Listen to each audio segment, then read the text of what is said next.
The White House is also having to navigate the controversy engulfing our nation's highest-ranking military officer. This new book by Washington Post reporters Bob Woodward and Robert Costa describes Joint Chiefs of Staff General Mark Milley gathering top officers after the January insurrection to review the nuclear launch protocols. They also write he sought to reassure a Chinese general, his counterpart, that then President Trump would not launch a military strike. Today, in a statement, Milley's spokesperson did not deny the conversations, instead calling them, quote, vital to improving mutual understanding of U.S. national security interests, reducing tensions, providing clarity, and avoiding unintended consequences or conflict. He added General Milley continues to act and advise within his authority in the lawful tradition of civilian control of the military and his oath to the Constitution. Trump and his allies on Capitol Hill are accusing Milley of treason because they can, and some lawmakers are demanding that he resign or be fired. Today, the current president stood by the chairman. Thank you. I have great confidence in General Milley. General Milley will no doubt be asked about all of this when he testifies before the Senate Armed Services Committee next week. Well, Peter, I'd like to begin with you.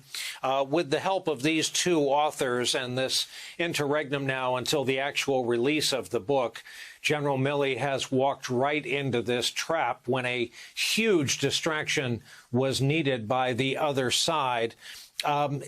Is it not true that since the days of the Cold War, people with the rank of a General Milley have talked to their counterparts overseas by way of trying to keep the world a safer place and have maintained that dialogue for years and years?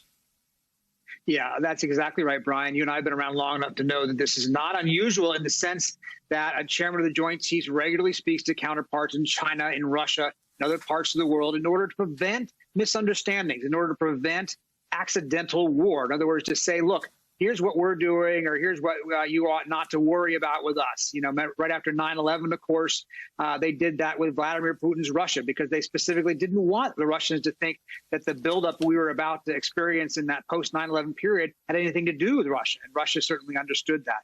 In this case, you had General Milley calling his counterparts in China, and we understand other countries as well, basically reassure them that things were going to be okay back here in America. So what's unusual is the reason and the context in which he was doing it, which is to say that he had a volatile, erratic president of the United States who was trying to find a way to stay in office even though he had been voted out.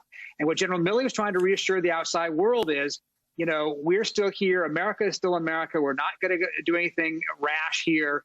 Stay calm. Now, you've heard Republicans say, well, gosh, General Milley was taking it upon himself to have his own foreign policy.